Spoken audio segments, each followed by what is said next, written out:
If you've ever had the opportunity to look at a distant star through a telescope, you may not appreciate or even be aware of the fact that you are essentially looking back into the past. That telescope, with all of its parts and lenses, is basically a time machine. The light from that star you see, it could be hundreds of thousands of years old. Now, if you use the North Star to find your way through a dark night, you are using light that took 680 years to reach you. If the North Star winked out of existence tomorrow, we wouldn't know it for 7 centuries. And what if there is someone, somewhere, a few million light years away, looking through a telescope at us?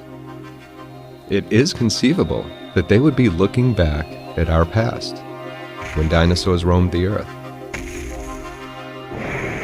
But what if you could do that here? What if you had the means to capture the light and sounds from our past right here on Earth? If you were able to ask that question to a certain Italian priest, he would tell you that it is entirely possible. Actually, he would say it's more than possible. He would say that such a device existed. Much like a telescope looks into the past by way of ancient starlight, Father Pellegrino Ernetti's device looked into the past right here. The good father had a strange encounter with a time machine.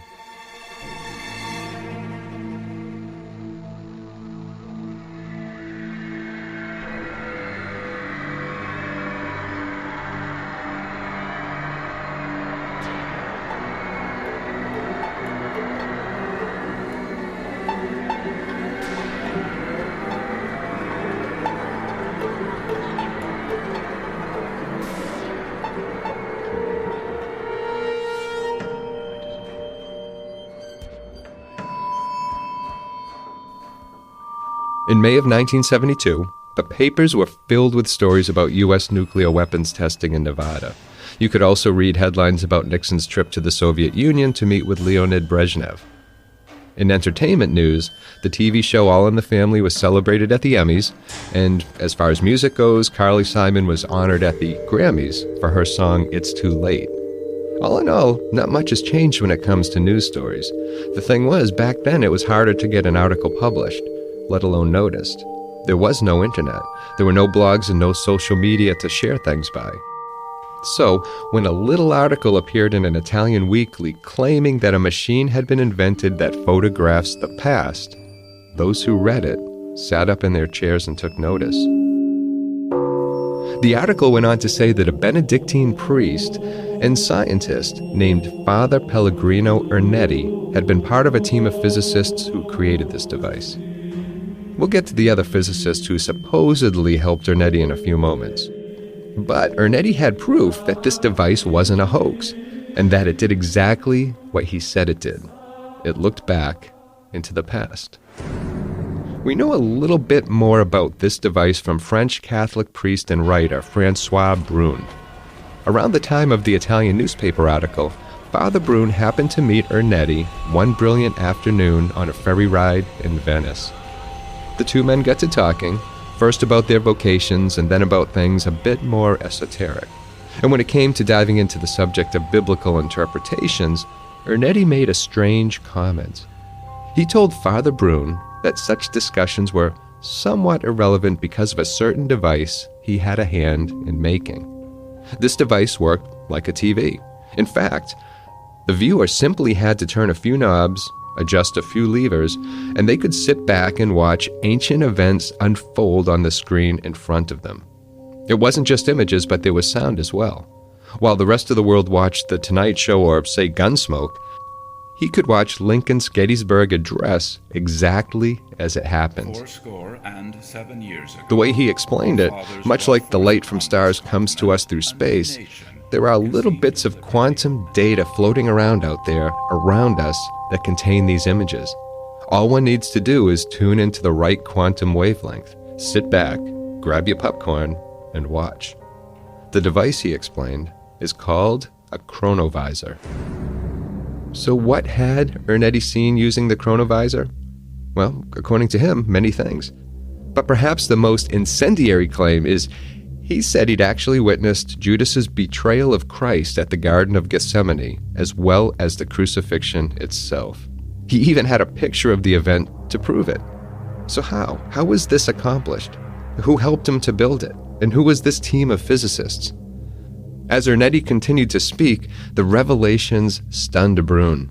Included in this team of physicists was none other than Enrico Fermi. He was the Nobel Prize winner for physics who helped bring mankind into the nuclear age. Another physicist was Wernher von Braun. He was the German scientist who helped the Nazis create the V-2 rockets that decimated London, and he later helped the US land on the moon. In the 1950s, this secret team, according to Ernetti, along with a group of Italian scientists, set to work on bringing the chronovisor to life. Enrico Fermi died in 1954 and was no longer around to confirm or deny his involvement with the device, but Ernetti said he was there and that it was real.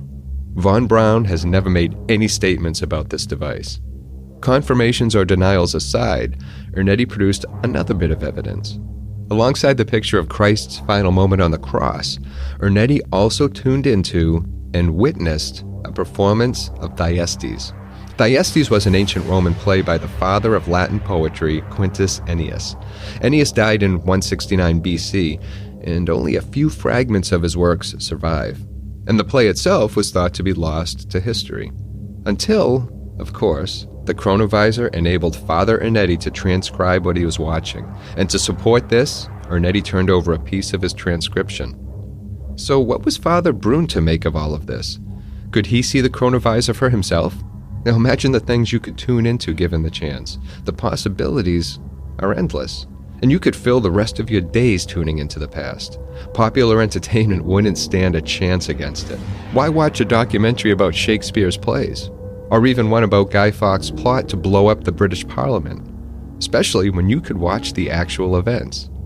Alas, it was not to be, Ernetti explained. The device was no longer in existence. The team, after its initial excitement, decided it would be best to destroy the device. The possibilities for its misuse were far too great to fathom. Given that the device could practically tune into anything from the past, even the immediate past, all privacy would be lost. A person with devious intent could use it to their advantage. Imagine such a device in the hands of, say, someone like Hitler. They would know everything their enemies planned to do moments after they'd planned it. So, Father Brun's desire to see the device for himself was never to be, and he was left with many questions. First and foremost, and the most obvious, had it even existed? Common sense would tell you no, that Father Ernetti's claim had to be false, just some ill-thought-out hoax for a little bit of notoriety. I mean, really, a television that allowed you to scan through past events as you would through channels. But then there's the evidence that Ernetti presented, those being the picture of Christ on the cross and the lines from Thyestes, that Roman play. Let's start with the picture, though. The image itself is of a man, a close-up of his face, in fact, and he seems to be in anguish. His eyes look skyward during his last few breaths. It's a compelling image. That is, until you compare it to a wood carving by Spanish sculptor Lorenzo Valera. The image is reversed, but almost undeniably of the same subject. And the play? Also an apparent hoax. Dr. Catherine Eldred, an expert from Princeton University, believes that the transcribed section provided by Ernetti was written by the priest himself. To back this up, she points to certain words in the piece that weren't in use during the time the play was originally written and performed. So, both pieces of evidence appear to have been shot down, and after being presented with this, Ernetti spoke no more on the subject. So is that it? Was the chronovisor, as fantastical as it seemed, simply a piece of fiction thought up by a fanciful mind? Perhaps a hoax that went a little bit too far? Maybe. But then there's the question about Ernetti's deathbed confession in 1994. Yes, there apparently was one. This was reported by a relative of his that preferred to remain anonymous. According to the relative, Ernetti did, in fact, admit to fabricating the pieces of evidence he presented to support the existence of the chronovisor. But this relative went on to say Ernetti still swore to the reality of the device. The evidence may have been faked, but the chronovisor wasn't. It had been real. Suppose that after having dismantled it, Ernetti felt the deep desire to tell the story, which he did. He had no proof that what he was saying was true, so what if he made up evidence to support it? But why try to prove the existence of something you dismantled so the world wouldn't know about it? Hadn't the reason, after all, been because it would do great evil in the hands of the wrong person? What if, some say, it was never dismantled? What if the desire to keep it away from, say, the next Hitler meant stashing it away somewhere? Some hidden vault that houses many other secrets collected over the centuries. A vault deep below the Vatican where it could do no harm. Far-fetched? Maybe. Probably. But if that be the case, then what about this? In 1988, it was reported that the Vatican issued a decree threatening excommunication should anyone attempt to use a device like the chronovisor. If it wasn't real, and the reporting of the decree is accurate, then why threaten anything at all? Or could a device actually recreate sounds from the past, virtually snatching sounds and images out of the air around us? A record player does so. It recreates sounds from the past that have been etched into vinyl. And it has been theorized that sounds could be recreated by somehow extracting them from the grooves in ancient pottery. This branch of research is called paleoacoustics. Ancient sites are even said to contain acoustic recordings in stone, by design. This would account for many of the strange noises you often hear at some of these sites. And what about the paranormal and noises that are heard in certain locations?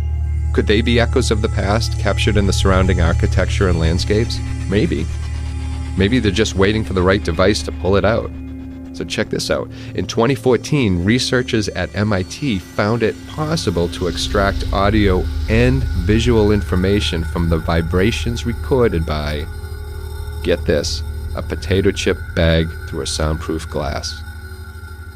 If the chronovisor didn't exist, it may well be on its way.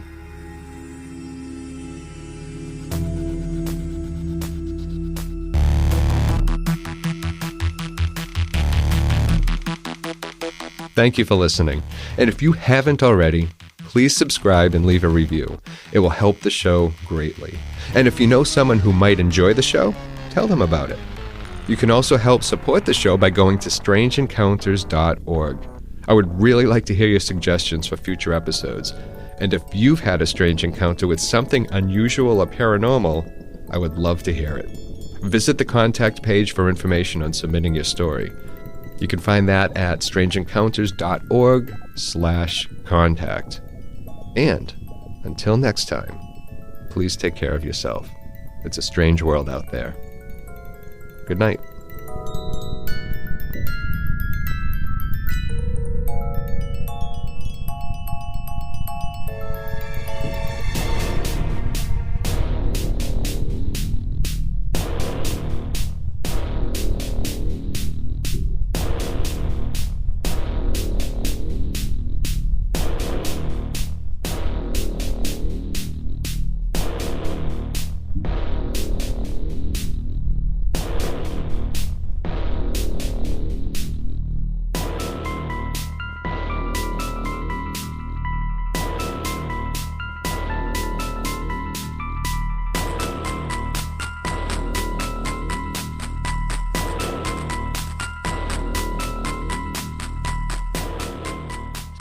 After my Sizzle, I'm the soul, I'm the